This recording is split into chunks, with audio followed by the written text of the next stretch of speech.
ಇಲ್ಲ, ಈ ತಲ್ಲಣದ ಕ್ಷಣಗಳನ್ನು ಕಳೆಯುವುದು ಬಹು ಕಷ್ಟ, ಬಹು ಕಷ್ಟ. ಫಲಿತಾಂಶ ಏನಾಗುವುದೋ ಎಂದು ಕಾಯುವುದಕ್ಕಿಂತ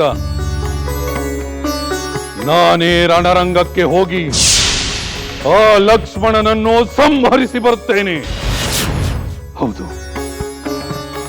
ನನ್ನ ಪುತ್ರನನ್ನು ರಕ್ಷಿಸಲು ಇದಕ್ಕಿಂತ ಉತ್ತಮ ಮಾರ್ಗ ಇನ್ನೊಂದಿಲ್ಲ.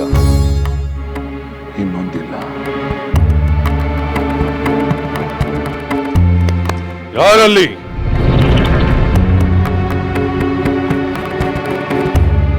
ಅಪ್ಪಣೆ ಮಾಡಿ ಪ್ರಭು. ಸಾರಥಿಯೊಂದಿಗೆ ನನ್ನ ರಥ ಕುದುರೆಗಳನ್ನು ಸಿದ್ಧ ಮಾಡಿ ನಾನೀಗಲೇ ನಿಕುಂಬಿಲಾವನಕ್ಕೆ ಯುದ್ಧಕ್ಕೆ ಹೋಗಬೇಕು. ಪ್ರಭು, ತಮ್ಮಲ್ಲಿ ನನ್ನ ಒಂದು ಪ್ರಾರ್ಥನೆ. ಏನದು? ಯುವರಾಜರು ಈಗಾಗಲೇ ಅಲ್ಲಿ ಲಕ್ಷ್ಮಣನೊಂದಿಗೆ ಯುದ್ಧ ಮಾಡುತ್ತಿದ್ದಾರೆ. ನಾನು ಆ ಯುದ್ಧವನ್ನು ಪೂರ್ಣಗೊಳಿಸುತ್ತೇನೆ. ಪ್ರಭು, ಇದರಿಂದ ನಿಮ್ಮ ಪುತ್ರನ ಪರಾಕ್ರಮದಲ್ಲಿ ನಿಮಗೆ ನಂಬಿಕೆ ಇಲ್ಲ ಎಂದು ಅರ್ಥ ಬರುವುದಿಲ್ಲವೇ? ಅಂದರೆ ಪ್ರಭು, ನೀವು ಬೇಕಾದರೆ ಆ ರಾಮನೊಂದಿಗೆ ಯುದ್ಧ ಮಾಡಿ ನಿಮ್ಮ ಪುತ್ರನ ಬೆಂಬಲವಾಗಿ ಹೋದರೆ ನಿಮ್ಮ ಪ್ರತಿಷ್ಠೆಗೂ ಕುಂದು ನಿಮ್ಮ ಪುತ್ರನ ಪರಾಕ್ರಮಕ್ಕೂ ಅಪಮಾನ ಎಂದು ನನ್ನ ಭಾವನೆ.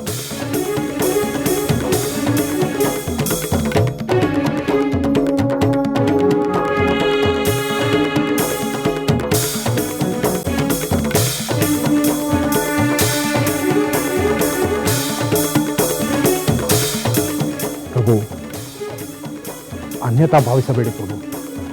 ನಿಮ್ಮ ಪ್ರತಿಷ್ಠೆಗೆ ಭಂಗ ಬರಬಾರದೆಂದು ನಾನು ಈ ಮಾತನ್ನು ಹೇಳಿದೆ ಅಷ್ಟೇ. ನಿನ್ನ ಮಾತಿನಲ್ಲೂ ಸತ್ಯವಿದೆ. ಆ ಲಕ್ಷ್ಮಣನು ಎಷ್ಟರವನು? ನನ್ನ ಪುತ್ರನೇ ಅವನನ್ನು ಕೊಲ್ಲುತ್ತಾನೆ. ನಾನು ಅವನ ಮಾರ್ಗಕ್ಕೆ ಅಡ್ಡಿ ಬರಬಾರದು. ಆಗಲಿ, ನಾನು ಕಾಯುತ್ತೇನೆ. ನೀನಿನ್ನು ಹೊರಡು.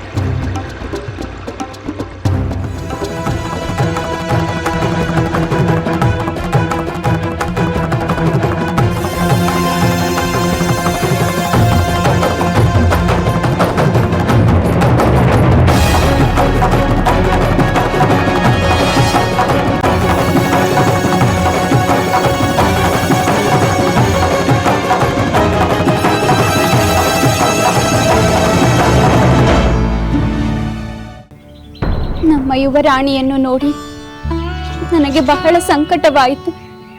ಯಾರ ವಿಷಯವನ್ನು ಹೇಳುತ್ತಿರುವೆ ತ್ರಿಜಟೆ? ಇಂದ್ರಜಿತುವಿನ ಪತ್ನಿ ಸುಲೋಚನ. ಅವಳ ಬಗ್ಗೆ ನೀನು ಆಗಲೇ ಹೇಳಿದೆಯಲ್ಲ? ಹೌದು ಸೀತೆ. ಸುಲೋಚನ ಸಾತ್ವಿಕ ಸ್ವಭಾವದ ಗುಣವಂತಳಾದ ಪರಮ ಸಾಧ್ವಿ. ಅನ್ಯರ ದುಃಖಕ್ಕೆ ಮರುಗುವ ಮೃದು ಮನಸ್ಸಿನವಳು. ನಿನ್ನ ಮೇಲಿನ ಅನುಕಂಪದಿಂದಲೇ ಅವಳು ಆಗಾಗ ಇಲ್ಲಿಗೆ ಬಂದು ದೂರದಿಂದಲೇ ನಿನ್ನನ್ನು ಕಂಡು ಹಾರೈಸಿ ಹೋಗುತ್ತಾಳೆ. ಈ ದಿನವೂ ಅವಳು ಇಲ್ಲಿಗೆ ಬಂದು ದೂರದಿಂದಲೇ ನಿನ್ನನ್ನು ಕಂಡು ಹೋದಳು. ಹೌದೇ? ನನಗೆ ತಿಳಿಯಲಿಲ್ಲ. ತಿಳಿದಿದ್ದರೆ ಖಂಡಿತ ನಾನು ಅವಳೊಂದಿಗೆ ಮಾತನಾಡುತ್ತಿದ್ದೆ. ನೀನು ಹೇಳಿದ್ದನ್ನೆಲ್ಲ ಕೇಳಿದ ಮೇಲೆ ಆ ಪುಣ್ಯವತಿಯೊಂದಿಗೆ ಮಾತನಾಡುವುದು ಉಚಿತವಾಗುತ್ತಿತ್ತು ತ್ರಿಜಟೆ. ಆದರೆ ಈ ದಿನ ಅವಳು ಎಂದಿನಂತಿರಲಿಲ್ಲ. ನೀನು ಮಾತಾಡಿಸಿದರೂ ಮಾತನಾಡುತ್ತಿದ್ದಳೋ ಇಲ್ಲವೋ? ಎಂದಿನಂತೆ ಇರಲಿಲ್ಲ ಎಂದರೆ? ಅವಳು ಈ ದಿನ ರಾಜೋಚಿತವಾದ ವಸ್ತ್ರಾಭರಣಗಳಿಲ್ಲದೆ ವಿರಾಗಿಣಿಯಂತೆ ಸಾಧಾರಣ ಉಡುಪಿನಲ್ಲಿದ್ದಳು. ಬಹುಶಃ ಅವಳ ಪತಿಯ ಕ್ಷೇಮಕ್ಕಾಗಿ ಅವಳು ಯಾವುದಾದರೂ ವ್ರತ ಮಾಡುತ್ತಿರಬಹುದು. ಬಹುಶಃ ಅವಳ ಪತಿಯ ಕ್ಷೇಮಕ್ಕಾಗಿ ಅವಳು ಯಾವುದಾದರೂ ವ್ರತ ಮಾಡುತ್ತಿರಬಹುದು. ಇರಬಹುದು. ಅದನ್ನು ಮತ್ತೊಮ್ಮೆ ತಿಳಿದು ನಿನಗೆ ಬಂದು ತಿಳಿಸುತ್ತೇನೆ. ಆದರೆ ನಿನ್ನ ಮಾತು ನಿಜ ಸೀತೆ. ಸುಲೋಚನ ತನ್ನ ಪತಿಯ ಕ್ಷೇಮಕ್ಕಾಗಿ ಏನು ಬೇಕಾದರೂ ಮಾಡುವಂಥವಳು. ಆದರೆ ಯಾರಿಂದ ತನ್ನ ಪತಿಗೆ ಆತಂಕ ಸಂಭವಿಸುವ ಸಾಧ್ಯತೆ ಇದೆಯೋ ಆ ಲಕ್ಷ್ಮಣನ ಅತ್ತಿಗೆಯಾದ ನಿನ್ನ ಮೇಲೆ ಅವಳಿಗೆ ಗೌರವ ಮರುಕವಿರುವುದು ಆಶ್ಚರ್ಯಕರ ಸಂಗತಿ. ತ್ರಿಜಟೆ, ಆ ಪತಿವ್ರತೆಯ ಸಂದಿಗ್ಧ ನನಗೆ ಅರ್ಥವಾಗುತ್ತದೆ. ನನ್ನ ಕ್ಷೇಮವನ್ನು ಬಯಸಿದರೆ ಅವಳ ಪತಿಗೆ ಆಪತ್ತು, ಅವಳ ಪತಿಯ ಕ್ಷೇಮವನ್ನು ಬಯಸಿದರೆ ನನಗೆ ಕೇಡು. ಪಾಪ, ಅವಳ ಸ್ಥಿತಿ ಎಷ್ಟು ಸಂಕಟಕರವಾಗಿದೆ ತ್ರಿಜಟೆ. ನನಗೂ ಅದೇ ಚಿಂತೆ ಬಾಧಿಸುತ್ತಿದೆ. ರಾವಣ ಮತ್ತು ಇಂದ್ರಜಿತುವಿನ ಅಧರ್ಮವನ್ನು ವಿರೋಧಿಸುತ್ತೇನೆ. ಆದರೆ ಸುಲೋಚನಾ ಮತ್ತು ಮಂಡೋದರಿಯ ಧರ್ಮ ನೀತಿಯನ್ನು ಗೌರವಿಸುತ್ತೇನೆ.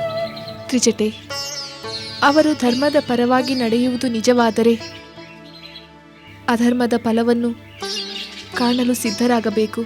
ಆದರೆ ತಮ್ಮ ಪತಿಯರು ಮಾಡಿದ ಅಧರ್ಮಕ್ಕೆ ಆ ಪುಣ್ಯವತಿಯರು ನೋವು ತಿನ್ನಬೇಕಲ್ಲ ಎಂದು ಸಂಕಟವಾಗುತ್ತಿದೆ. ಅನ್ಯ ಮಾರ್ಗವಿಲ್ಲ ತ್ರಿಜಟೆ. ಅಧರ್ಮಿಗಳು ಅವರ ಪತಿಯರಾಗಿರುವುದು ಅವರ ದುರಾದೃಷ್ಟ. ಆ ನೋವನ್ನು ಅವರು ಸಹಿಸಿಕೊಳ್ಳಲೇಬೇಕು. ನಿನ್ನ ಮಾತು ನಿಜ ಸೀತೆ. ಆ ಪತಿವ್ರತೆ ಸುಲೋಚನೆಯ ವಿಷಯವನ್ನು ತಿಳಿದು ನನಗೆ ಹೇಳು. ಖಂಡಿತ ಹೇಳುತ್ತೇನೆ ಸೀತೆ.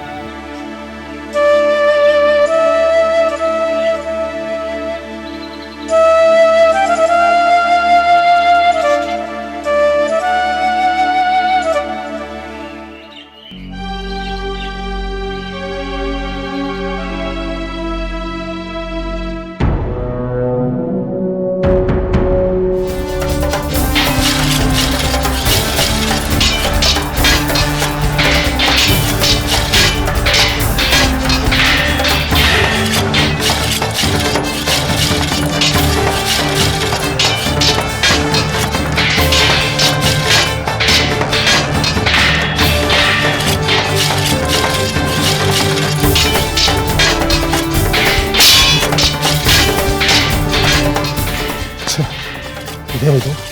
ಎಲ್ಲರೂ ಯುದ್ಧ ಮಾಡುತ್ತಿರುವಾಗ ನಾನು ಸುಮ್ಮನೆ ನಿಂತು ಬಿಟ್ಟನಲ್ಲ. ಲಕ್ಷ್ಮಣ, ನನಗೂ ಯುದ್ಧ ಮಾಡಬೇಕೆನಿಸುತ್ತಿದೆ. ವಿಭೀಷಣ, ನೀನನ್ನು ಅಡ್ಡಿಪಡಿಸಿದವರಿಯ ನಮ್ಮ ವಾನರ ಸೈನ್ಯವನ್ನು ಹುರಿದುಂಬಿಸುತ್ತಾ ಆ ರಾಕ್ಷಸ ಸೈನ್ಯವನ್ನು ನಾಶಗೊಳಿಸು. ಹಾಗೆ ಆಗಿಲ್ಲ ಲಕ್ಷ್ಮಣ.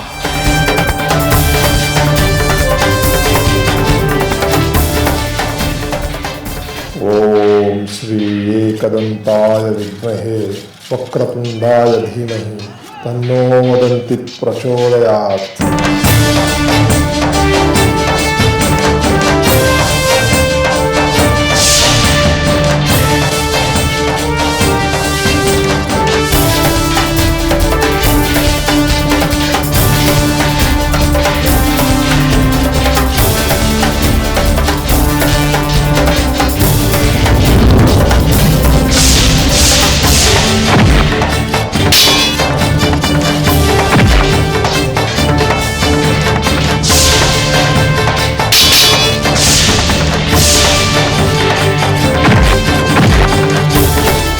ವಾನರ ವೀರರೇ, ನೀವೇಕೆ ಸುಮ್ಮನೆ ನಿಂತಿರಿ?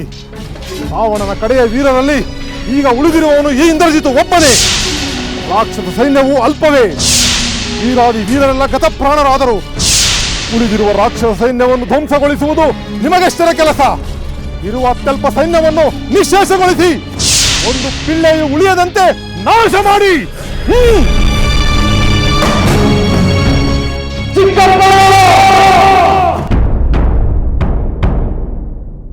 ನೀನು ಕುಲದ್ರೋಹದ ಕಾರ್ಯ ಮಾಡುತ್ತಿರುವೆ. ರಾಕ್ಷಸ ಕುಲದಲ್ಲಿ ಹುಟ್ಟಿ ರಾಕ್ಷಸ ಕುಲಕ್ಕೆ ಕುಟಾರಪ್ರಾಯವಾಗಿರುವೆ. ನೀನು ಎಂಥ ಪಾಪ ಕಾರ್ಯ ಮಾಡುತ್ತಿರುವೆ ಎಂದು ನೀನೇ ಯೋಚಿಸು.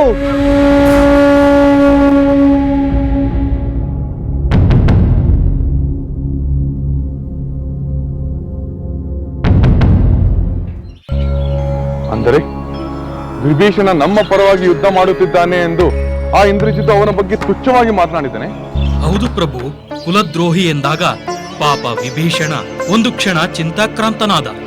ಅದು ಅಧರ್ಮವೆಂಬ ಭಾವನೆ ಬಂದು ಅವನಿಗೆ ಬೇಸರವಾಗಿರಬಹುದೇ ಎಂದು ಸಂದೇಹ. ಅಂತಹ ಶಂಕೆ ಬೇಡ ದೂತ. ವಿಭೀಷಣ ಧರ್ಮ ಅಧರ್ಮಗಳ ಬಗ್ಗೆ ಚೆನ್ನಾಗಿ ತಿಳಿದಿರುವ ಜ್ಞಾನಿ. ತಾನು ಏನು ಮಾಡುತ್ತಿದ್ದಾನೆ, ಏಕೆ ಮಾಡುತ್ತಿದ್ದಾನೆ ಎಂದು ಸ್ಪಷ್ಟವಾಗಿ ತಿಳಿದಿರುತ್ತಾನೆ. ಅವನು ಲಂಕೆಯನ್ನು ತೊರೆದು ನಮ್ಮ ಬಳಿಗೆ ಬಂದಾಗಿನಿಂದಲೂ ಅವನ ವರ್ತನೆಯನ್ನು ನಾನು ಗಮನಿಸುತ್ತಿದ್ದೇನೆ. ಕ್ಷಣ ಮಾತ್ರದ ಚಿಂತೆ ಇಲ್ಲದೆ ತಾನು ತಪ್ಪು ಮಾಡುತ್ತಿಲ್ಲವೆಂದು ಅವನಿಗೆ ಮನವರಿಕೆ ಆಗಿರುತ್ತದೆ. ಕ್ಷಮಿಸಿ ಪ್ರಭು, ವಿಭೀಷಣ ಎಂದೂ ನೀವು ಹೇಳಿದಂತೆ ಸಂದೇಹ ಬರುವಂತೆ ನಡೆದುಕೊಂಡಿಲ್ಲ.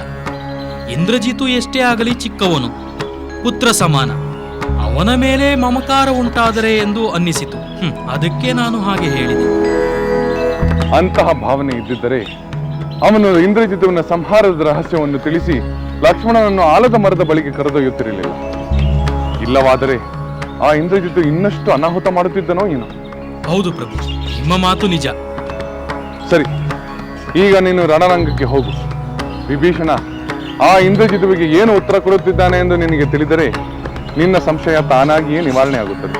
ಹಾಗೆ ಆಗಲಿ ಪ್ರಭು, ನಾನು ಯುದ್ಧ ಭೂಮಿಗೆ ತೆರಳುತ್ತೇನೆ.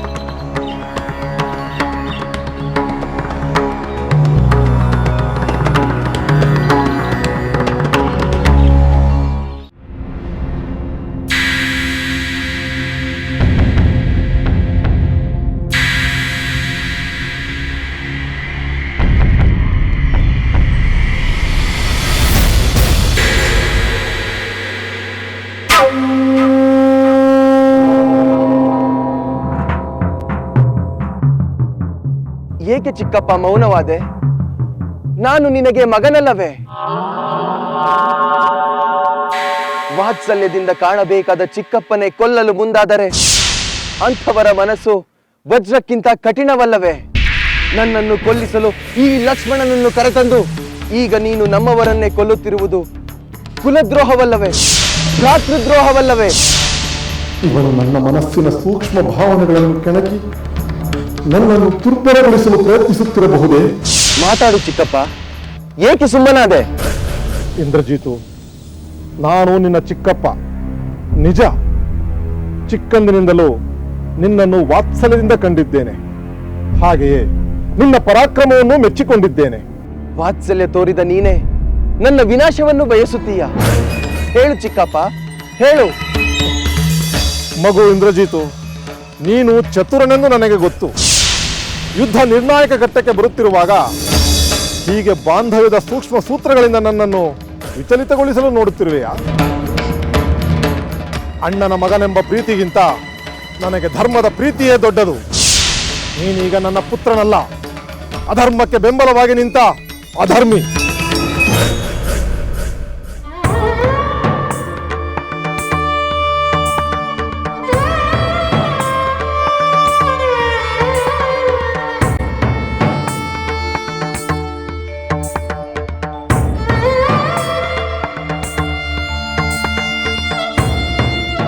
ಅಳುತ್ತಿರುವೆಯಾ ದೇವಿ?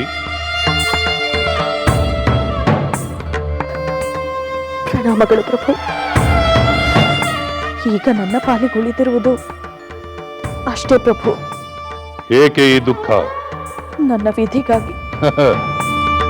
ಯಾವ ವಿಧಿ? ಪುತ್ರ ಕ್ಷೇಮಕ್ಕಾಗಿ ದುಃಖಿಸುವುದು. ನಿನ್ನ ಪುತ್ರ ನನಗೂ ಪುತ್ರನಲ್ಲವೇ? ನನ್ನ ಪುತ್ರನ ಬಗ್ಗೆ ನನಗೆ ಆಸಕ್ತಿ ಇಲ್ಲವೇ? ನನ್ನನ್ನೇ ನೋಡು, ನಾನು ಅವನಿಗಾಗಿ ದುಃಖಿಸುತ್ತಿಲ್ಲ. ಅಂತಹ ಯಾವ ಸಂದರ್ಭವೂ ಬಂದಿಲ್ಲ.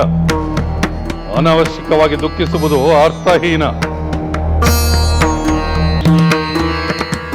ಪ್ರಭು, ನಿಮ್ಮ ಧೈರ್ಯ ನನಗಿಲ್ಲ. ನನ್ನ ಸೊಸೆ ಸುಲೋಚನೆಗೂ ಇಲ್ಲ. ಸುಲೋಚನೆ ವಸ್ತ್ರಾಭರಣಗಳು, ಅರಮನೆಯ ಭೋಗಭಾಗ್ಯಗಳನ್ನು ಬಿಟ್ಟು ವಿರಾಗಿಣಿಯಂತೆ ದೇವಿಯ ಮಂದಿರದಲ್ಲಿ ಅಹೋರಾತ್ರಿ ಪ್ರಾರ್ಥಿಸುತ್ತಿದ್ದಾಳೆ. ನಿಮ್ಮದು ಅವಿವೇಕದ ಪರಮಾವಧಿ. ಇಂದ್ರಜಿತುವಿನ ಪರಾಕ್ರಮ ಏನೆಂದು ಗೊತ್ತಿದ್ದರೂ ಹೀಗೆ ಆತ್ಮವಿಶ್ವಾಸ ಕಳೆದುಕೊಂಡು ಮೂರ್ಖರಂತೆ ವರ್ತಿಸುತ್ತಿರುವಿರಿ. ಸೊಸೆಗೆ ಧೈರ್ಯ ಹೇಳಬೇಕಾದ ನೀನೇ ಹೀಗೆ ಬುದ್ಧಿಹೀನರಂತೆ ವರ್ತಿಸುತ್ತಿದ್ದರೆ ಅವಳೇನು ಮಾಡುತ್ತಾಳೆ? ನಮ್ಮ ಪುತ್ರನ ಪರಾಕ್ರಮದ ಬಗ್ಗೆ ನೀವು ಈ ರೀತಿಯಾಗಿ ಅಗೌರವವನ್ನು ತೋರುತ್ತಿದ್ದೀರಿ. ಇಲ್ಲ ಪ್ರಭು, ಇಲ್ಲ, ನಾವು ಅಗೌರವ ತೋರುತ್ತಿಲ್ಲ. ಇಂದ್ರಜಿತು ಎಂಥ ಪರಾಕ್ರಮಿ ಎಂದು ನಮಗೂ ತಿಳಿದಿದೆ. ಆದರೆ ಶತ್ರು ಪಕ್ಷದ ಲಕ್ಷ್ಮಣನಿಗೆ ಧರ್ಮದ ಬೆಂಬಲವಿದೆ. ಸತ್ಯಾಧರ್ಮಗಳ ಬೆಂಬಲವಿಲ್ಲದೆ ಎಂಥ ಪರಾಕ್ರಮವಾದರೂ ದುರ್ಬಲವಾಗುವುದಿಲ್ಲವೇ? ಚಿಕ್ಕಪ್ಪ, ನಾನು ನಿನಗೆ ಯಾವ ಅನ್ಯಾಯವನ್ನೂ ಮಾಡಿಲ್ಲ. ನನ್ನನ್ನು ಕೊಲ್ಲಿಸುವ ಈ ರೋಷ ಬೇಕೆ? ನಿನ್ನ ಮಾಯಾ ಜಾಲದಂತೆ ನಿನ್ನ ಮಾತಿನ ಜಾಲವು ನನ್ನನ್ನು ಮರಳು ಮಾಡಲಾಗುವುದಿಲ್ಲ. ನೀನು ಮಗನೆಂದ ಮಾತ್ರಕ್ಕೆ ನಿನ್ನ ತಂದೆ ನನ್ನ ಅಣ್ಣನೆಂದ ಮಾತ್ರಕ್ಕೆ ನೀವುಗಳು ಮಾಡಿದ ಅಧರ್ಮವೆಲ್ಲ ಧರ್ಮವಾಗುವುದಿಲ್ಲ. ನನ್ನ ಸಂಕಲ್ಪ ಸಡಿಲವಾಗುವುದಿಲ್ಲ. ಅನೀತಿ ಅಧರ್ಮಗಳ ವಿರುದ್ಧವಾಗಿ ನಿಂತಿರುವ ಶ್ರೀರಾಮನ ಪಕ್ಷ ಸೇರಿದ ಮೇಲೆ ನಾನು ಹಿಂದೆ ಸರಿಯುವ ಪ್ರಶ್ನೆಯೇ ಉದ್ಭವಿಸುವುದಿಲ್ಲ. ಹೇಳುವುದನ್ನೆಲ್ಲ ಹೇಳಿ ಕೇಳಬಾರದನ್ನೆಲ್ಲ ಕೇಳಿದ ಮೇಲೆಯೇ ನಾನು ರಾವಣನನ್ನು ತೊರೆದದ್ದು. ಅಂದರೆ ಅಣ್ಣನ ಮಗನೆಂಬ ಕರುಣೆ ಕಿಂಚಿತ್ತೂ ಇಲ್ಲವೇ?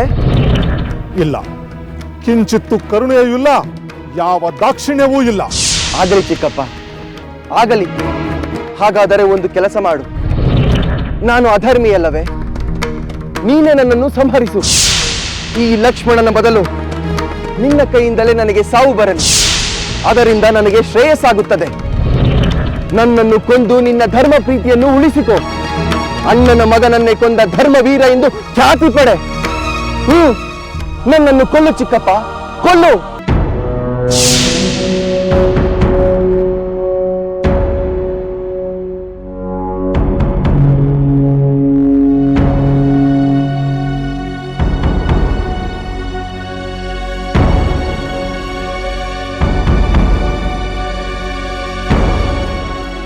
ಮಂಡೋದರಿ, ಸಾಕು ಮಾಡು. ಮತ್ತೆ ಮತ್ತೆ ಅದೇ ಮಾತನಾಡಬೇಡ. ನಮ್ಮಲ್ಲಿ ಧರ್ಮವಿಲ್ಲವೆಂದು ನೀನೇ ನಿರ್ಧಾರ ಮಾಡಬೇಡ. ನಮ್ಮ ಧರ್ಮ ನಮಗೆ, ಅವರ ಧರ್ಮ ಅವರಿಗೆ. ಬಯಸಿದ್ದನ್ನು ಹೇಗಾದರೂ ಮಾಡಿ ಪಡೆದುಕೊಳ್ಳುವುದು ನಮ್ಮ ಧರ್ಮ. ಅದಕ್ಕೆ ಅಡ್ಡಿ ಬಂದವರನ್ನು ಧ್ವಂಸ ಮಾಡುವುದು ನಮ್ಮ ಧರ್ಮ. ಇಂದ್ರನನ್ನೇ ಗೆದ್ದ ಇಂದ್ರಜಿತು, ಯಮನನ್ನು ಗೆದ್ದ ಈ ರಾವಣೇಶ್ವರನ ಶೌರ್ಯ ಪರಾಕ್ರಮಗಳ ಮೇಲೆ ನಂಬಿಕೆ ಇಟ್ಟು ತೆಪ್ಪಗಿದ್ದು ಬಿಡಿ. ಕೈಲಾಗದ ಹೇಡಿಯನ್ನು ಕಟ್ಟಿಕೊಂಡ ಅಬಲೆಯರಂತೆ ದುಃಖಿಸಬೇಡಿ. ಪ್ರಭು, ನಿಮ್ಮ ಸೋದರ ಕುಂಭಕರ್ಣನು ಮಹಾವೀರ. ಅವನೇಕೆ ರಣರಂಗದಲ್ಲಿ ಸತ್ತು ಮಲಗಿದ್ದ? ಮಂಡೋದರಿ, ಕುಂಭಕರ್ಣನ ಸಾವಿಗೂ ಇಂದ್ರಜಿತುವಿನ ಪರಾಕ್ರಮಕ್ಕೂ ಸಂಬಂಧ ಕಲ್ಪಿಸಬೇಡ. ಆದರೆ ಪ್ರಭು, ರಾಕ್ಷಸ ಕುಲದಲ್ಲೇ ಹುಟ್ಟಿದ ನಿಮ್ಮ ಸೋದರ ವಿಭೀಷಣನೇಕೆ ರಾಮನ ಪಕ್ಷವನ್ನು ಸೇರಿಕೊಂಡ? ಬೇಡ. ಧರ್ಮವನ್ನು ಬೋಧಿಸುವ ದ್ರೋಹಿಯವನು. ಕುಲಕ್ಕೆ ಕೊಡಲಿಯಾದ ಅವನು ಧರ್ಮಾತ್ಮನೇ. ಸೋದರನಿಗೆ ಮೋಸ ಮಾಡಿದ ಅವನು ಧರ್ಮಾತ್ಮನೇ. ಆ ಅಕ್ಷಮ್ಯ ಅಪರಾಧಕ್ಕಾಗಿ ಆ ಪಾಪಿಯನ್ನು ನನ್ನ ಪುತ್ರನೇ ಸಂಹರಿಸುತ್ತಾನೆ. ಆ ಸಮಯ ಇನ್ನು ದೂರ ಉಳಿದಿಲ್ಲ. ಸುಮ್ಮನೆ ಗೋಳಿನ ಪ್ರಾಸನವನ್ನು ಬಿಟ್ಟು ನೆಮ್ಮದಿಯಾಗಿರಿ.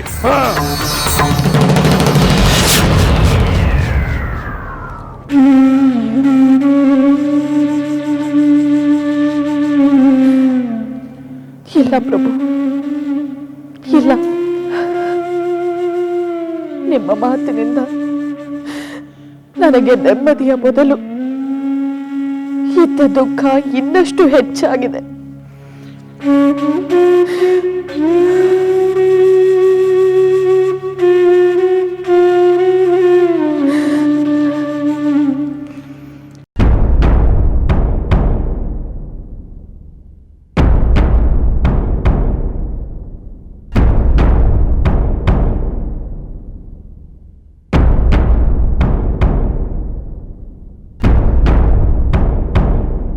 ಭಲೆ ಚಿಕ್ಕಪ್ಪ, ಭಲೆ. ನಿನ್ನ ಸೋದರ ಪುತ್ರನ ಮೇಲೆ ಗದೆ ಎತ್ತಿದೆಯಲ್ಲ, ಏಕೆ ಸುಮ್ಮನಾದೆ? ಅದನ್ನು ನನ್ನ ಮೇಲೆ ಪ್ರಯೋಗಿಸು.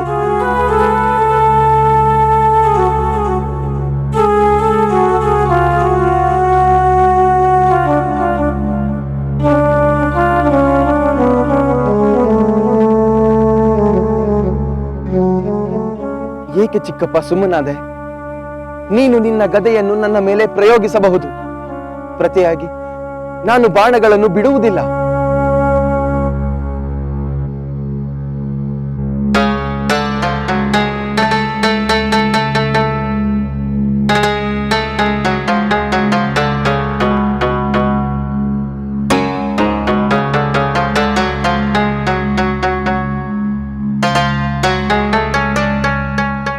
ಇಂದ್ರಜಿತು, ನೀನು ನನಗೆ ಪುತ್ರ ಸಮಾನ ಎಂಬ ಭಾವನೆ ಕ್ಷಣ ಮಾತ್ರ ನನ್ನನ್ನು ಕಿಂಚಿತ್ತು ವಿಚಲಿತಗೊಳಿಸಿದ್ದು ನಿಜ. ಆದರೆ ಆ ಬಾಂಧವ್ಯದ ನೆಪದಲ್ಲಿ ನನ್ನನ್ನು ಧೈರ್ಯಗಡಿಸಲು ಪ್ರಯತ್ನಿಸುತ್ತಿರುವೆ ಎಂಬುದು ನನಗೆ ಗೊತ್ತು. ಏಕೆಂದರೆ ನಿನಗೂ ನಿನ್ನ ತಂದೆಗೂ ನಿಮ್ಮ ಒಣ ಪ್ರತಿಷ್ಠೆ ಮುಖ್ಯವೇ ಹೊರತು ಸ್ನೇಹ, ಸಂಬಂಧ, ನ್ಯಾಯ, ನೀತಿ ಯಾವುದೂ ಮುಖ್ಯವಾಗುವುದಿಲ್ಲ ಎಂಬುದನ್ನು ಹೆಜ್ಜೆ ಹೆಜ್ಜೆಗೂ ತೋರಿಸಿಕೊಂಡಿರುವಿರಿ. ಆದುದರಿಂದ ನಿನ್ನ ಮಾತಿಗೆ ಮರುಳಾಗಿ ನಾನು ಅವಿವೇಕದಿಂದ ವರ್ತಿಸುವುದಿಲ್ಲ. ನನ್ನ ಸಂಕಲ್ಪ ದೃಢವಾಗಿದೆ. ಆದರೆ ನಾನು ನಿನ್ನನ್ನು ಕೊಲ್ಲುವುದಿಲ್ಲ. ಮಹಾಬಲವಾದ ಲಕ್ಷ್ಮಣನಿಗೆ ಆ ಕೀರ್ತಿ ಲಭಿಸಬೇಕು. ಅವನೇ ನಿನ್ನನ್ನು ಕೊಲ್ಲುತ್ತಾನೆ.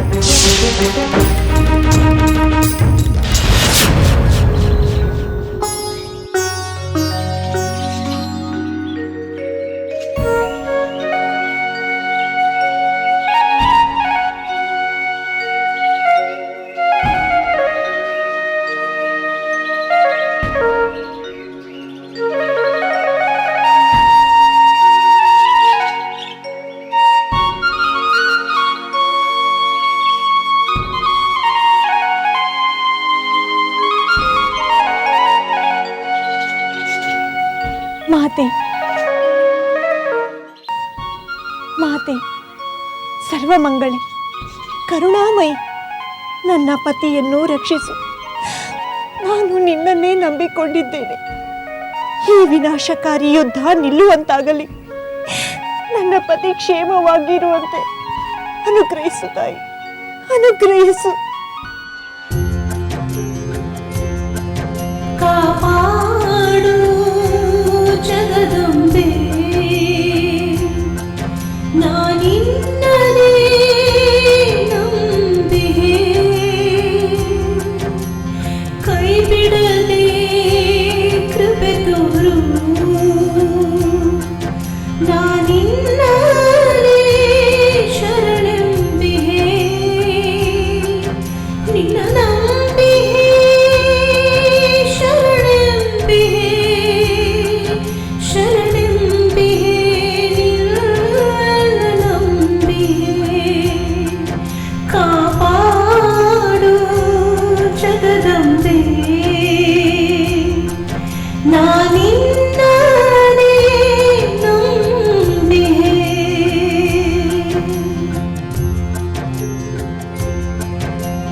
ನಡುಹಗಲೇ ಕಾರಿರುಳು ಕವಿದಂತೆ, ನನಗೀಗ ಬಾಳೆಲ್ಲ ಭಯವಾಗಿದೆ. ನಡುಹಗಲೇ ಕಾರಿರುಳು ಕವಿದಂತೆ, ನನಗೀಗ ಬಾಳೆಲ್ಲ ಭಯವಾಗಿದೆ. ನಡುಮಧ್ಯೆ ಶರದಿಯಲಿ ಬಾಳನಾವೆ, ಬಿರುಗಾಳಿಗೆ ಸಿಕ್ಕಿ ತಪ್ಪಿದೆ.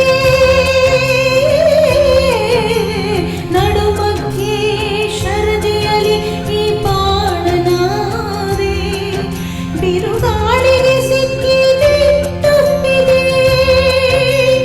ಬೆಳಕಾಗಿ ಮಾತಾಯೇ, ಕೈ ಹಿಡಿದು ನೀ ಕಾಯೇ. ಬೆಳಕಾಗಿ ಮಾತಾಯೇ, ಕೈ ಹಿಡಿದು ನೀ ಕಾಯೇ. ಕಾಪಾಡು ಜಗದಂಬೆ, ನಾನಿನ್ನದೇ ನಂಬಿಹೆ. ಕಾಪಾಡು ಜಗದಂಬೆ.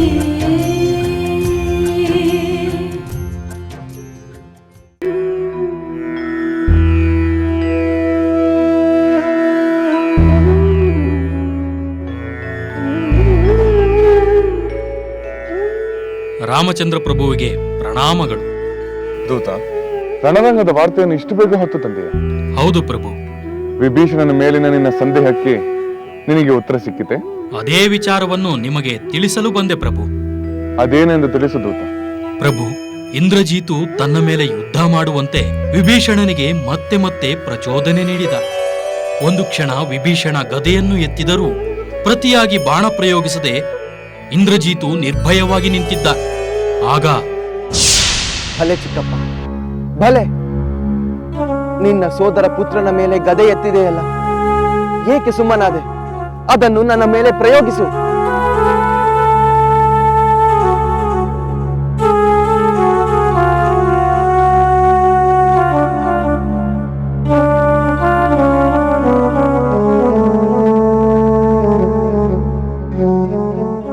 ಏಕೆ ಚಿಕ್ಕಪ್ಪ ಸುಮ್ಮನಾದೆ? ನೀನು ನಿನ್ನ ಗದೆಯನ್ನು ನನ್ನ ಮೇಲೆ ಪ್ರಯೋಗಿಸಬಹುದು. ಪ್ರತಿಯಾಗಿ ನಾನು ಬಾಣಗಳನ್ನು ಬಿಡುವುದಿಲ್ಲ.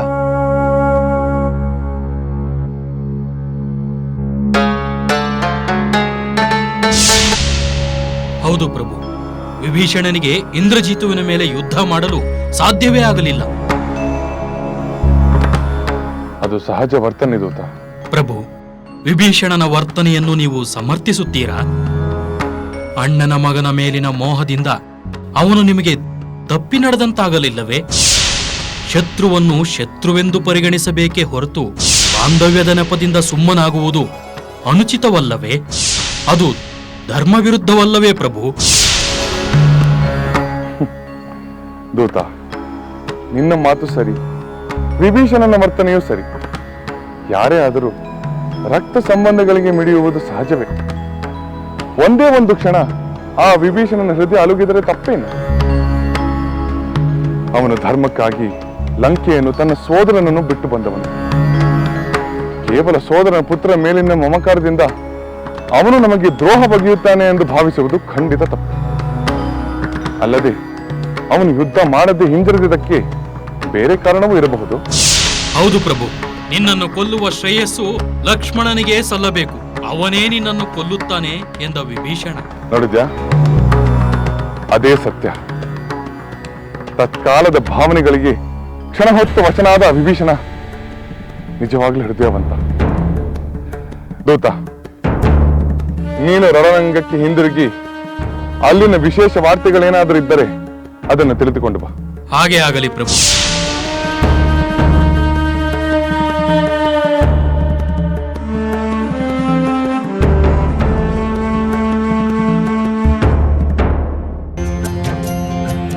ಪತಿವ್ರತೆಯ ಮುರಿದನು ನೀ ಕೇಳದೆ, ಈ ಸತಿಯ ಸೌಭಾಗ್ಯ ನೀ ಉಳಿಸದೆ.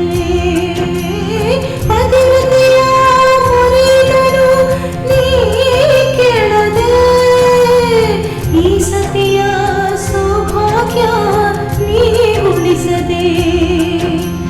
ಬಿಡಲಾರೆ ನಾನಿನ್ನ ಈ ಪಾದವ, ಮಾಡುತ್ತೀಹೆ ಸಂತದ ನಿನ್ನ ಧ್ಯಾನವ. ಬಿಡಲಾರೆ ನಾನಿನ್ನ ಈ ಪಾದವ, ಮಾಡುತ್ತೀಹೆ ಸಂತತ ನಿನ್ನ ಧ್ಯಾನವ. ಕರುಣಾಡುವ ತಾಯೇ, ಕೃಪೆ ತೋರಿ ನೀ ಕಾಯೆ. ಕರುಣಾಡುವ ತಾಯೇ, ಕೃಪೆ ತೋರಿ ನೀ ಕಾಯೆ. ಕಾಪಾಡು ಜಗದಂಬೆ, ನಾನಿನ್ನಲೇ ನಂಬಿಹೆ. ಕೈ ಬಿಡದೆ ಕೃಪೆ ತೋರು, ನಾನಿನ್ನಲೇ ಶರಣೆಂಬಿಹೆ. ನಿನ್ನ ನಂಬಿಹೆ, ಶರಣೆಂಬಿಹೆ, ಶರಣೆಂಬಿಹೆ. ನಿನ್ನ ನಂಬಿಹೆ, ಕಾಪಾಡು ಜಗದಂಬೆ.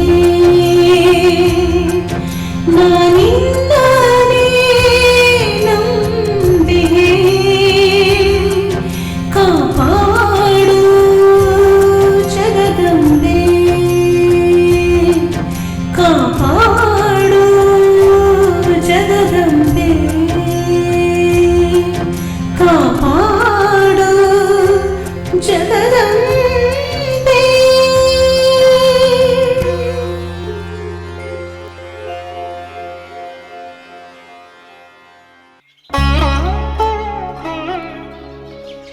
ನಿನ್ನ ಮೇಲಿನ ಅನುಕಂಪದಿಂದಲೇ ಅವಳು ಆಗಾಗ ಇಲ್ಲಿಗೆ ಬಂದು ದೂರದಿಂದಲೇ ನಿನ್ನನ್ನು ಕಂಡು ಹಾರೈಸಿ ಹೋಗುತ್ತಾಳೆ. ಈ ದಿನವೂ ಅವಳು ಇಲ್ಲಿಗೆ ಬಂದು ದೂರದಿಂದಲೇ ನಿನ್ನನ್ನು ಕಂಡು ಹೋದಳು.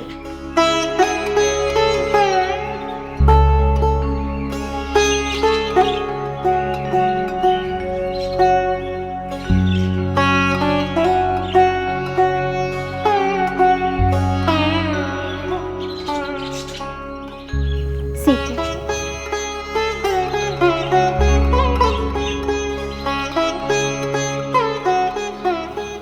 ಸೀತೆ, ಯಾವಾಗ ಬಂದೆ ತ್ರಿಜಟೆ? ಸ್ವಲ್ಪ ಹೊತ್ತಾಯಿತು. ನೀನು ಯಾವುದೋ ಗಾಢವಾದ ಯೋಚನೆಯಲ್ಲಿ ಮುಳುಗಿರುವಂತಿತ್ತು. ಹೌದು ತ್ರಿಜಟೆ, ನೀನು ಸುಲೋಚನಾಳ ಬಗ್ಗೆ ಹೇಳಿದೆಯಲ್ಲ, ಆ ಮಾತುಗಳನ್ನೇ ಯೋಚಿಸುತ್ತಿದ್ದೆ. ನಿನ್ನ ಸ್ವಭಾವಕ್ಕೆ ಅದು ಸಹಜ.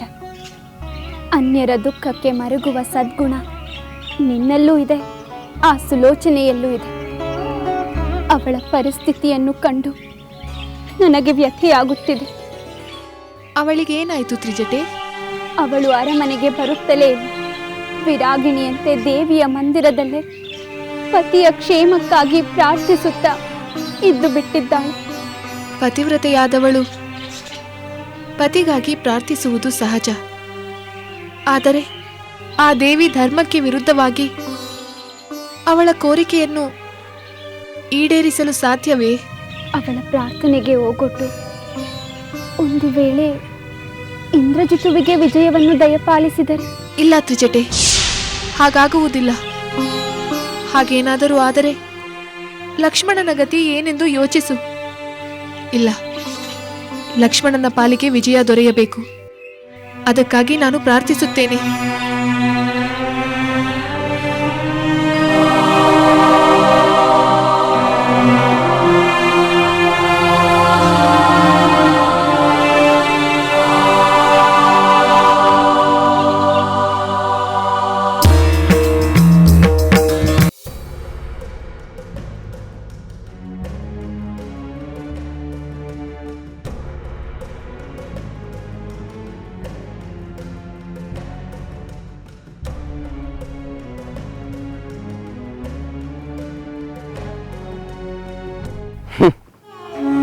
ಚಿಕ್ಕಪ್ಪ, ಏಕೆ ನೆಪಗಳನ್ನು ಹುಡುಕುತ್ತಿರುವೆ? ನನ್ನನ್ನು ಕೊಲ್ಲಲು, ನನ್ನ ಮೇಲೆ ಆಕ್ರಮಣ ಮಾಡಲು ನಿನ್ನ ಮನಸ್ಸು ಹಿಂಜರಿಯಿತು. ಅದೇ ನಿಜ. ಅಣ್ಣನ ಮಗನನ್ನು ಕೊಲ್ಲಲು ಮನಸ್ಸಾಗದ ನಿನಗೆ ಅಣ್ಣನ ಶತ್ರುಗಳ ಕಡೆ ಸೇರಲು ಹೇಗೆ ಮನಸ್ಸು ಬಂತು? ಈಗಲೂ ಕಾಲ ಮಿಂಚಿಲ್ಲ ಚಿಕ್ಕಪ್ಪ. ಆಗಿ ಹೋದ ತಪ್ಪನ್ನು ತಿದ್ದಿಕೊಳ್ಳುವ ಅವಕಾಶವಿದೆ. ಸ್ವಂತ ಬಂಧುಗಳು ಎಂದಿಗೂ ನಮ್ಮವರೇ. ಈ ಕ್ಷಣ ನಮ್ಮ ಕಡೆ ಬಾ, ನಾವಿಬ್ಬರೂ ಸೇರಿ ಶತ್ರು ದಮನ ಮಾಡೋಣ. ಸಾಧ್ಯವಿಲ್ಲ, ಅದೆಂದಿಗೂ ಸಾಧ್ಯವಿಲ್ಲ. ನಾನು ನನ್ನ ಪ್ರಾಣ ತ್ಯಾಗ ಮಾಡುತ್ತೇನೆ ಹೊರತು ಯಾವ ಕಾರಣಕ್ಕೂ ನಿಮ್ಮ ಕಡೆ ಸೇರುವುದಿಲ್ಲ.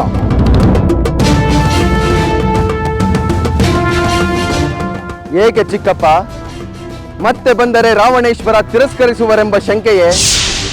ಅಂಥ ಸಂದೇಹ ಬೇಡ ಚಿಕ್ಕಪ್ಪ. ನೀನು ಮರಳಿ ಮನೆಗೆ ಬಂದರೆ ಅವರು ಖಂಡಿತ ಸಂತೋಷ ಪಡುತ್ತಾರೆ.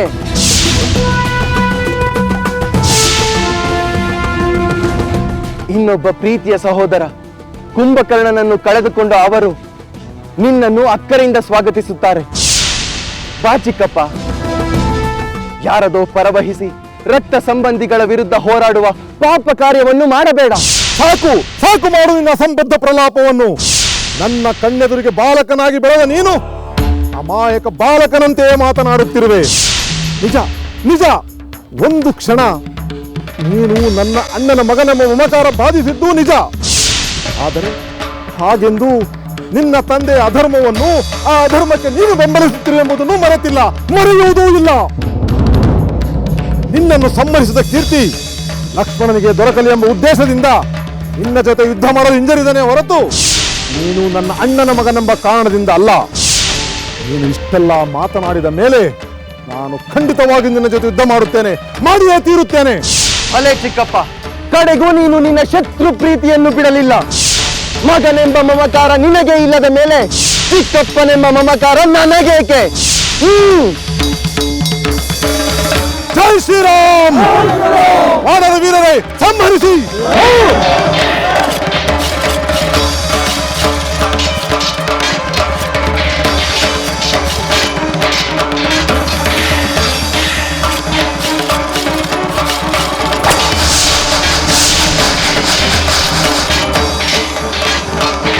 ಹರ ಹರ ಮಹಾದೇವ್!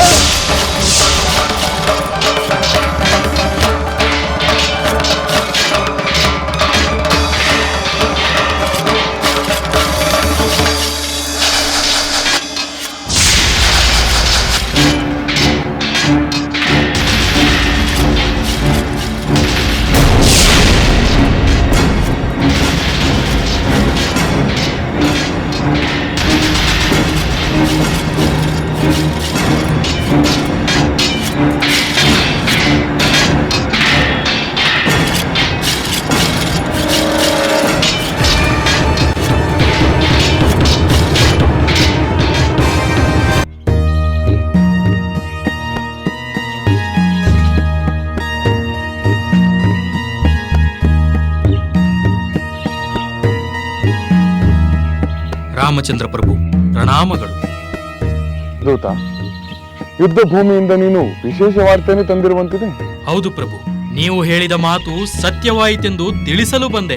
ಯಾವ ಮಾತು ದೂತ? ಪ್ರಭು, ವಿಭೀಷಣನಲ್ಲಿ ನಿಮ್ಮ ಮೇಲಿನ ನಿಷ್ಠೆ ಕಿಂಚಿತ್ತೂ ಕಡಿಮೆಯಾಗಿಲ್ಲ ಎಂಬುದು. ಹೌದೇನು? ಅದು ಹೇಗೆ ತಿಳಿಯಿತು? ಆ ಕುಟಿಲನಾದ ಇಂದ್ರಜೀತು ತನ್ನ ಕಡೆಗೆ ಸೇರಿಕೊಳ್ಳುವಂತೆ ವಿಭೀಷಣನನ್ನು ಮತ್ತೆ ಮತ್ತೆ ಪ್ರಚೋದಿಸಿದ. ರಾವಣನು ಪ್ರೀತಿಯಿಂದ ಸ್ವಾಗತಿಸುವೆನೆಂದೂ ಹೇಳಿದ. ಓಹೋ, ಬಾಂಧವ್ಯದ ನೆನಪು ಮಾಡಿ ಸೆಳೆಯುವ ತಂತ್ರವನ್ನು ಮಾಡಿದ್ದಾನೆ ಇಂದ್ರಜಿತು. ನಿಜವಾದ ಪ್ರೀತಿಗಿಂತ ಚಿಕ್ಕಪ್ಪನೆಂಬ ಸಂಬಂಧವನ್ನು ತನ್ನ ಪ್ರಯೋಜನಕ್ಕೆ ಬಳಸಿಕೊಳ್ಳುವ ಪ್ರಯತ್ನವನ್ನು ಮಾಡಿದ್ದಾನೆ. ಅದು ನಿಜವಾದ ಬಾಂಧವ್ಯವೆಂದು ಹೇಳಲಾಗುತ್ತದೆಯೇ? ಹೌದು ಪ್ರಭು, ಅದು ಅವನ ಅಲ್ಪತನವನ್ನೇ ತೋರಿಸುತ್ತದೆ. ಹಿಂದೆ ಸುಗ್ರೀವನನ್ನು ಆ ರಾವಣ ವಾಲಿಯ ಸ್ನೇಹದ ನೆಪದಿಂದ ತನ್ನ ಕಡೆಗೆ ಮಾಡಿಕೊಳ್ಳುವ ಪ್ರಯತ್ನವನ್ನು ಮಾಡಿದ.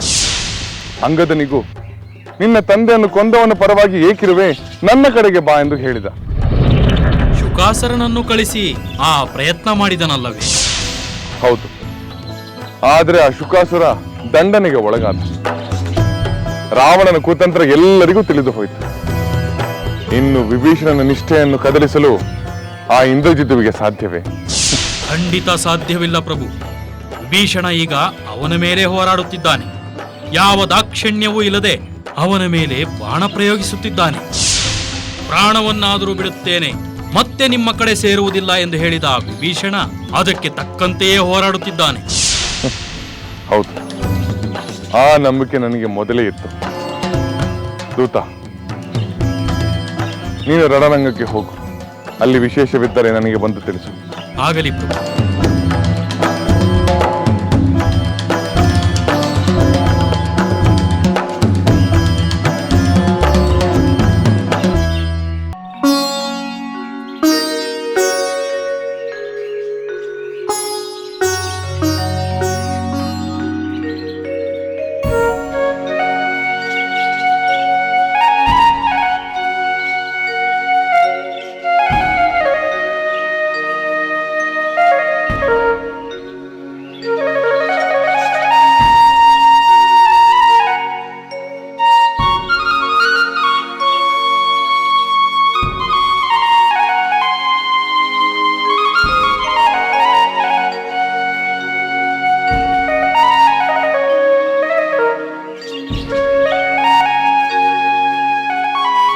ಸುಲೋಚನಾ, ಮಗಳೇ ಸುಲೋಚನಾ,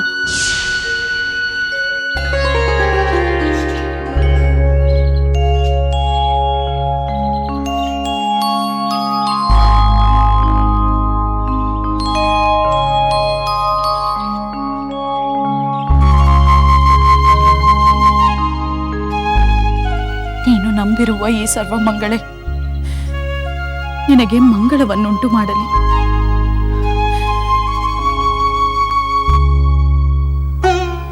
ಅತ್ತೆಯವರೇ, ನೀವು ಕ್ಷೇಮವೇ? ನನ್ನ ಕ್ಷೇಮಕ್ಕೇನು ಕೊರತೆ, ಆದರೆ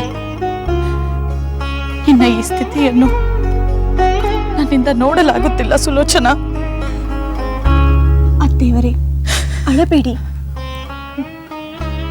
ದೇವಿಯ ಸನ್ನಿಧಿಯಲ್ಲಿ ನಾನು ಕುಶಲವಾಗಿದ್ದೀನಿ.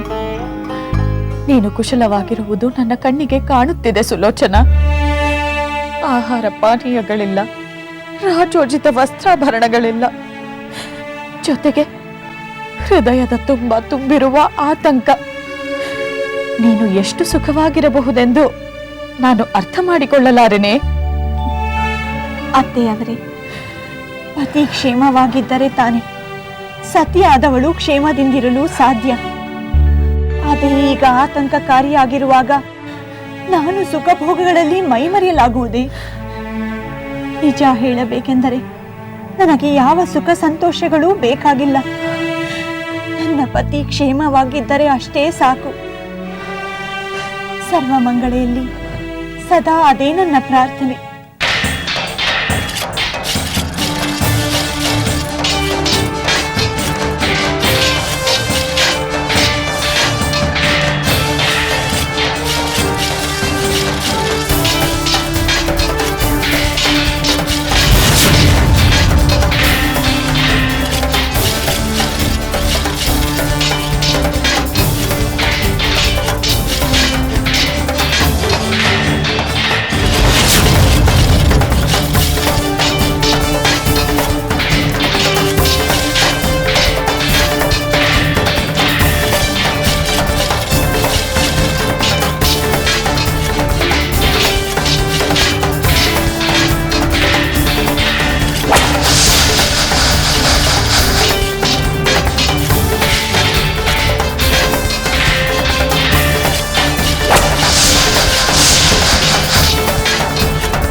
ನಿನ್ನ ಸದ್ಗುಣಗಳಿಗೆ, ಪತಿವ್ರತ ಧರ್ಮಕ್ಕೆ ತಕ್ಕ ಹಾಗೆ ನೀನು ಮಾತನಾಡುತ್ತಿರುವೆ ಸುಲೋಚನಾ. ಅಲ್ಲಿ ಇಂದ್ರಜಿತುವಿನ ಯುದ್ಧ, ಇಲ್ಲಿ ನಿನ್ನ ನಿರಂತರ ಪ್ರಾರ್ಥನೆ. ನಾನು ನನ್ನ ಮಗನಿಗಾಗಿ ಸಂಕಟ ಪಡಲೆ ಅಥವಾ ನಿನ್ನ ಈ ಸ್ಥಿತಿಗಾಗಿ ಸಂಕಟ ಪಡಲೆ? ನನಗೆ ದಿಕ್ಕೇ ತೋಚದಂತಾಗಿದೆ. ಸಮಾಧಾನ ತಂದುಕೊಳ್ಳಿ. ಎಲ್ಲರ ಸಂಕಟಗಳು, ಎಲ್ಲ ಬಗೆಯ ಸಂಕಟಗಳು ನಿವಾರಣೆಯಾಗಲಿ ಎಂದೇ ನಾನು ದೇವಿಗೆ ಮೊರೆ ಹೋಗಿರುವುದು. ಹೀಗೆ ಮಾಡಲು ಪ್ರೇರಣೆ ನೀಡಿದವರು ನೀವೇ ಅಲ್ಲವೇ? ದೇವಿ ಶುಭವನ್ನುಂಟು ಮಾಡುವಳೆಂಬ ಭರವಸೆಯಿಂದಲೇ ನಾನು ಇಲ್ಲಿ ಪೂಜೆ ಧ್ಯಾನಗಳಲ್ಲಿ ಕಾಲ ಕಳೆಯುತ್ತಿರುವುದು. ನೀನು ಆಚರಿಸುತ್ತಿರುವುದೆಲ್ಲ ಸರಿಯಾಗೇ ಇದೆ ಮಗಳೇ. ಆದರೆ ಈ ಯುದ್ಧ ನಿಲ್ಲುವಂತಿಲ್ಲ. ಈ ಯುದ್ಧ ನಿಲ್ಲದೆ ನಿನ್ನ ಪತಿ ಕ್ಷೇಮವಾಗಿ ಹಿಂದಿರುಗುವಂತಿಲ್ಲ. ಧರ್ಮವು ಉಳಿಯಬೇಕು, ಸಜ್ಜನರಿಗೆ ಕೇಡಾಗಬಾರದು. ಇದೆಲ್ಲ ಹೇಗೆ ಸಾಧ್ಯ?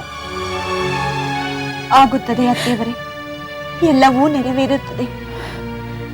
ದೇವಿ ಮನಸ್ಸು ಮಾಡಿದರೆ ಯಾವುದು ತಾನೇ ಅಸಾಧ್ಯ?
ಚಿಕ್ಕಪ್ಪ,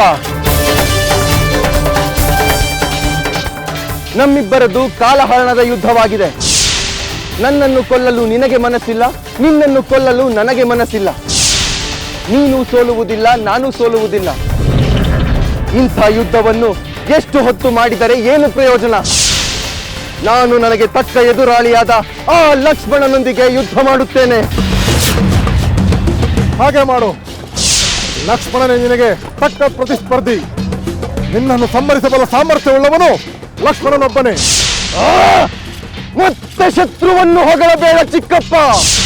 ನನ್ನ ಪರಾಕ್ರಮದ ಬಗ್ಗೆ ನಿನಗೆ ಅರಿವಿದ್ದರೂ ಶತ್ರು ಪ್ರಶಂಸೆ ಮಾಡುತ್ತಿರುವ ನಿನ್ನ ಅವಿವೇಕತನಕ್ಕೆ ಏನು ಹೇಳಬೇಕು?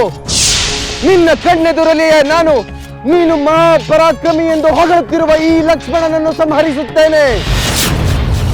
ಈ ಲಕ್ಷ್ಮಣನ ಸಂಹಾರವಾದ ಮೇಲಾದರೂ ಪ್ರಾಣ ಭೀತಿಯಿಂದ ನಮ್ಮ ಕಡೆ ಸೇರುತ್ತೀಯೇನೋ ನೋಡೋಣ. ಅಯ್ಯೋ ಮೂರ್ಖ, ಎಂದೋ ಆ ಇಂದ್ರನು ಗೆದ್ದೆ ಎಂದು ಇಂದಿಗೂ ಬೀಗುತ್ತಿರುವೆ. ಇಂದು ನೀನು ಲಕ್ಷ್ಮಣನ ಗೆಲ್ಲಲಾರೆ. ಲಕ್ಷ್ಮಣನ ಪರಾಕ್ರಮದ ರುಚಿ ಕಂಡ ಮೇಲೂ ಹೀಗೆ ಬಡಬಡಿಸುತ್ತಾರೆ. ನಿನ್ನ ಅವಿವೇಕತನಕ್ಕೆ ಏನು ಹೇಳಲಿ? ಮೇಘನಾದ, ಇಂದು ಇದೇ ಲಕ್ಷ್ಮಣನಿಂದ ನಿನ್ನ ಕೊನೆಯಾಗುತ್ತದೆ. ಇದು ಸತ್ಯ.